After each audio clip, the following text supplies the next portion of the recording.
ইণ্ডিগো শীৰ্ষক কাহিনীটো লিখক লুইছ ফিছাৰে লোৱা মহাত্মা গান্ধীৰ সাক্ষাৎকাৰৰ ওপৰত আধাৰিত।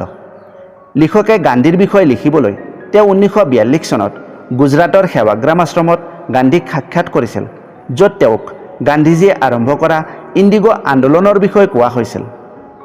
নমস্কাৰ, মই দিগন্ত। আজি মই এই ভিডিঅ'টোত ইণ্ডিগো শীৰ্ষক পাঠটিৰ পৰা পৰীক্ষাৰ বাবে দৰকাৰী দীঘলীয়া প্ৰশ্নোত্তৰবোৰ আলোচনা কৰিম।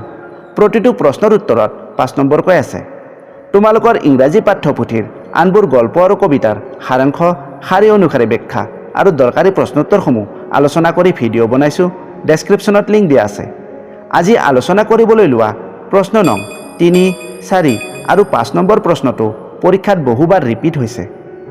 প্ৰশ্নৰ লগতে উত্তৰবোৰো মই অসমীয়াতে বুজাই দি যাম, তোমালোকে মনোযোগ দিবা, কাৰণ ইয়াৰ পৰা যিকোনো এটা প্ৰশ্ন পৰীক্ষাত অহাৰ সম্ভাৱনা আছে। ব'লা এতিয়া ভিডিঅ'টো আৰম্ভ কৰোঁ। Question number 1. Why did Gandhi consider freedom from fear more important than legal justice for the poor peasants of Champaran? প্ৰশ্নটো বুজি লোৱা। গান্ধীয়ে চম্পাৰণৰ দৰিদ্ৰ কৃষকসকলৰ বাবে আইনী ন্যায়তকৈ ভয়ৰ পৰা মুক্তিক কিয় অধিক গুৰুত্বপূৰ্ণ বুলি বিবেচনা কৰিছিল? আনচাৰটো হ'ব the poor peasants were ruthlessly exploited by the landlords of Champaran. Germany had developed synthetic indigo, which resulted in a steep fall in indigo prices. The landlords had a long-term contract by which peasants grew indigo and in 15% of land and handed it over as rent. The landlords no longer needed indigo and very cleverly wished to give up this arrangement for compensation. When the news of synthetic indigo reached the peasants, they demanded their money back and engaged lawyers to fight their battles. There was no respite for the farmers under the unjust system. When Gandhi came to Champaran, he realized that the fear-stricken peasants got no help from courts. The real relief from them was to be free from fear of the British. Gandhi was summoned to appear in court for having refused the official notice to quit Champaran. The news of Gandhi being in trouble with the authorities spread fast. The peasants gathered in thousands around the courthouse. They shook off their fear and held demonstration. The officials were baffled and helpless. This voluntary uprising of the peasants was their liberation from fear. For them, the British power was no longer unchallengeable. This was more important than the legal justice as revealed in future events. উত্তৰটো মই অসমীয়াতে বুজাই দিম, তেতিয়া তোমালোকৰ বুজি পোৱাত সহজ হ'ব। মন কৰিবা, চম্পাৰণৰ ব্ৰিটিছ জমিদাৰসকলে দৰিদ্ৰ কৃষকসকলক নিৰ্মমভাৱে শোষণ কৰিছিল। জাৰ্মানীয়ে কৃত্ৰিম নীল বিকাশ কৰিছিল, যাৰ ফলত প্ৰাকৃতিক নীলৰ মূল্য যথেষ্ট হ্ৰাস পাইছিল। জমিদাৰসকলৰ এটা দীৰ্ঘম্যাদী চুক্তি আছিল, যাৰ দ্বাৰা কৃষকসকলে নীল খেতিৰ 15% ৰাখি বাকী অংশ মাটিৰ খাজানা হিচাপে আদায় দিবলৈ বাধ্য হৈছিল। যেতিয়া জমিদাৰসকলে কৃত্ৰিম নীলৰ কথা গম পালে, প্ৰাকৃতিক নীল খেতিৰ প্ৰয়োজন নাই বোধ কৰি অতি চতুৰতাৰে ক্ষতিপূৰণৰ বাবে এই দীৰ্ঘম্যাদী চুক্তি বাতিল কৰিব বিচাৰি এক বৃহৎ পৰিমাণৰ ক্ষতিপূৰণ দিবলৈ কৃষকসকলক বল প্ৰয়োগ কৰিছিল।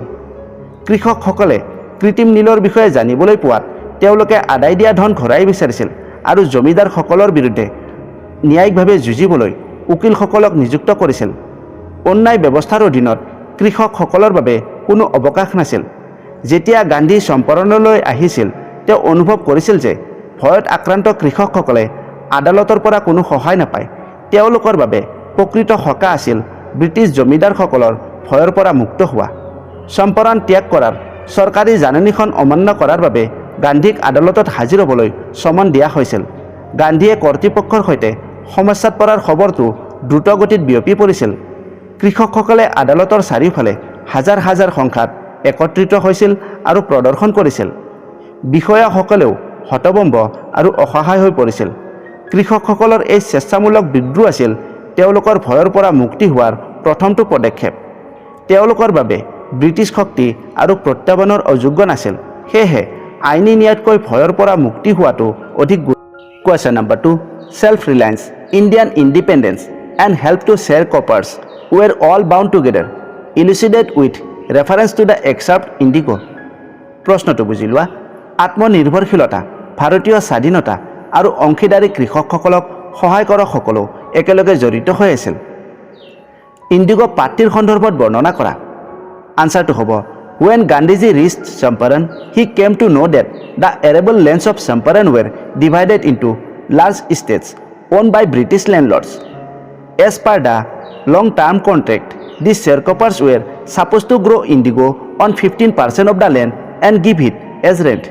But due to the advent of synthetic indigo in Germany, landlords got the compensation agreement signed by these peasants, who later on fell cheated. Gandhiji's first triumph in the form of civil disobedience at Motihari laid the foundations of the Indian independence movement.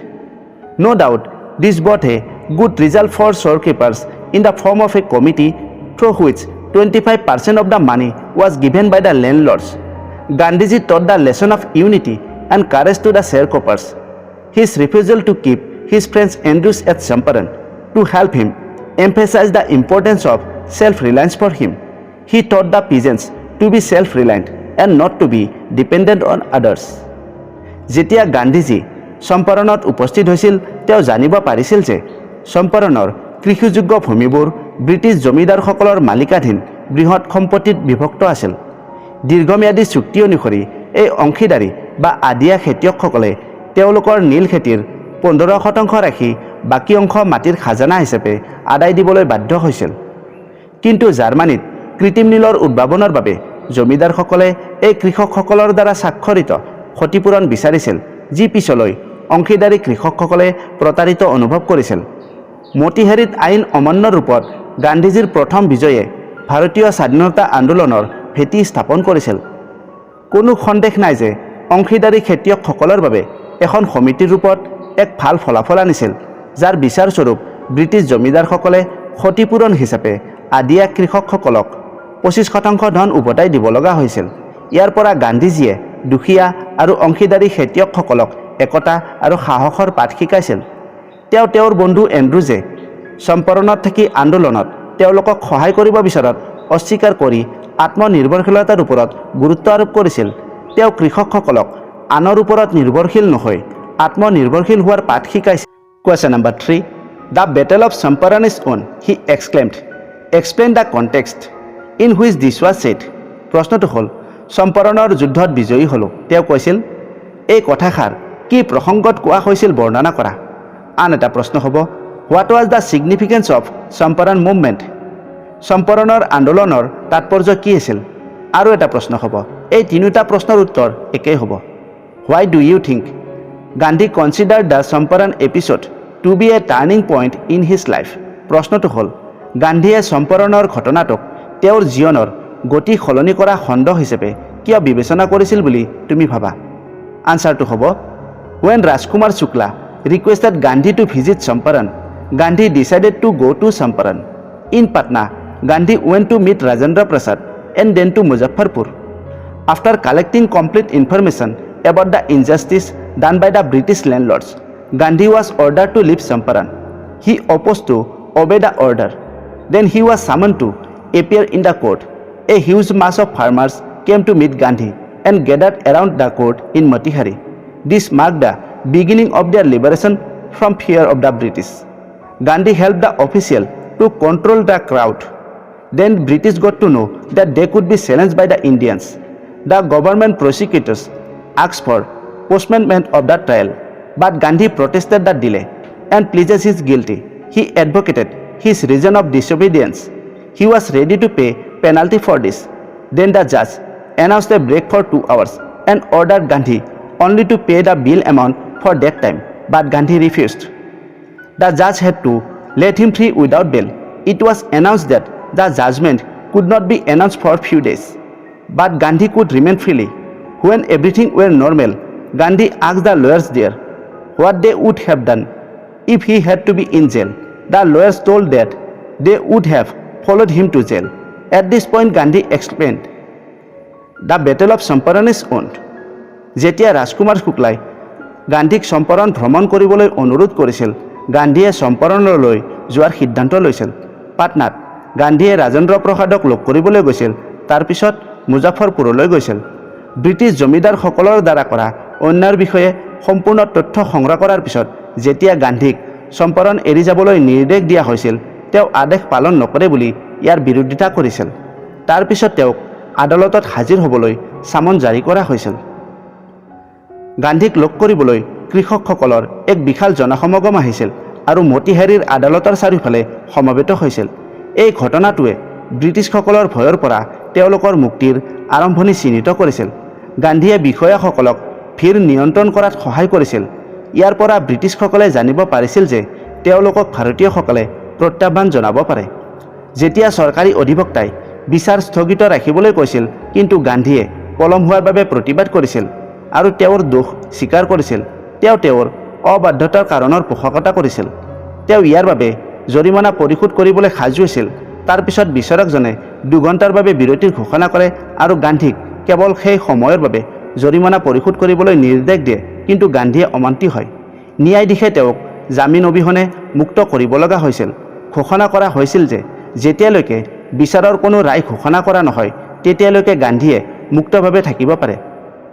পৰিস্থিতি অলপ স্বাভাৱিক হোৱাত গান্ধীয়ে তাত থকা উকিলসকলক সুধিছিল যদি তেওঁ কাৰাগাৰলৈ যাব লগা হ'লহেঁতেন তেতিয়া তেওঁলোকে কি কৰিলেহেঁতেন।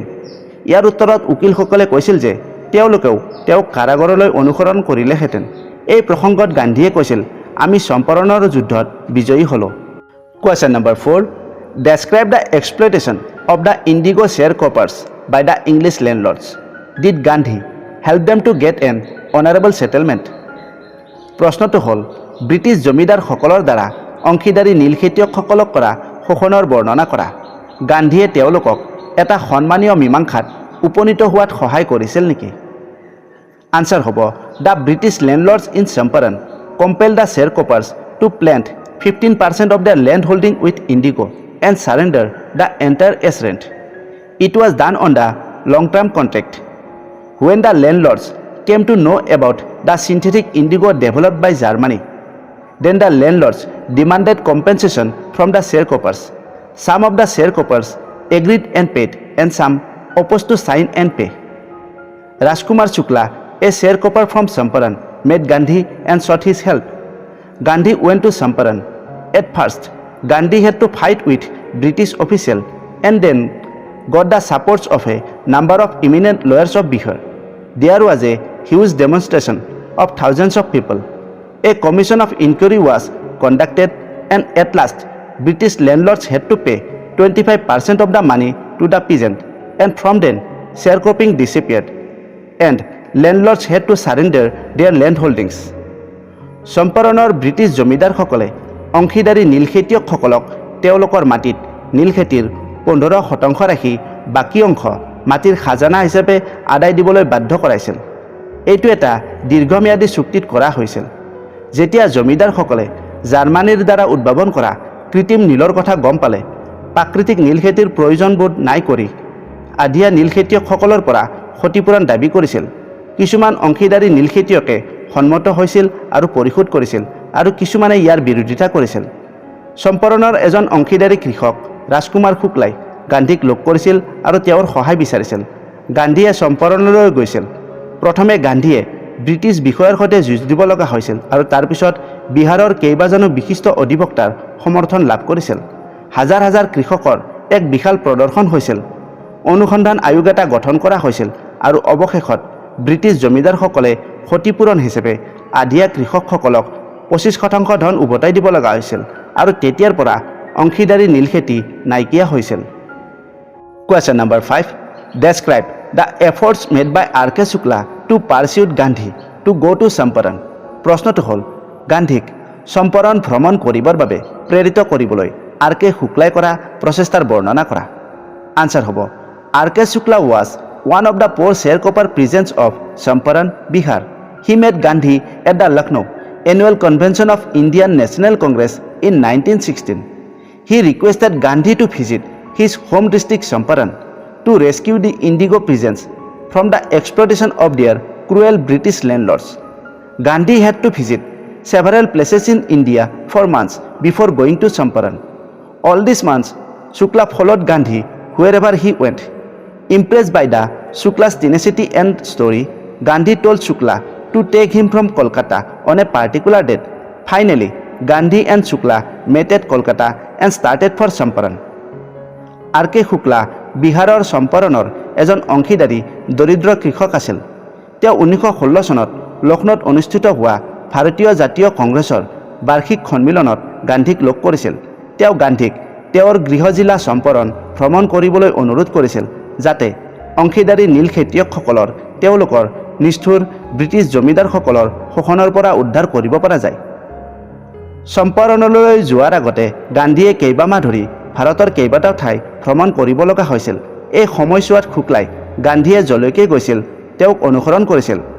আৰ.কে. শুক্লাৰ দৃঢ়তা আৰু তেওঁৰ দ্বাৰা উল্লেখ কৰা কাহিনীৰ দ্বাৰা প্ৰভাৱিত হৈ গান্ধীয়ে শুক্লাক এটা নিৰ্দিষ্ট তাৰিখত কলিকতাত লগ ধৰি তেওঁৰ জিলাখনলৈ লৈ যাবলৈ কৈছিল। অৱশেষত গান্ধী আৰু শুক্লাই কলিকতাত লগ হয় আৰু চম্পাৰণৰ বাবে যাত্ৰা আৰম্ভ কৰে। দৰকাৰী প্ৰশ্নোত্তৰবোৰ আলোচনা কৰিলোঁ। আশা কৰিছোঁ তোমালোকে বুজি পালা। বুজাত কিবা অসুবিধা হ'লে কমেণ্ট কৰি ক'বা। যদি প্ৰশ্নোত্তৰবোৰ লিখি ল'ব বিচৰা ডেছক্ৰিপশ্যনত লিংক দিয়া আছে, তাৰ পৰা PDF ফৰ্মেটটো ডাউনলোড কৰি ল'বা। বহুতেই ভিডিঅ'বোৰ চায় কিন্তু একো মতামত নিদিয়ে। ভিডিঅ'টোৰ বিষয়ে মতামত দিব লাগে, তেতিয়াহে ভাল লাগে। ভিডিঅ'টোৰ পৰা যদি উপকৃত হৈছা লাইক কৰিবা, শ্বেয়াৰ কৰিবা। আগন্তুক ভিডিঅ'ৰ নটিফিকেশ্যন পাবলৈ চেনেলটো ছাবস্ক্ৰাইব কৰিবা। আজিৰ এই ভিডিঅ'টো ইমানতে এৰিলোঁ। নেক্সট ভিডিঅ'ত পুনৰ লগ পাম। ধন্যবাদ।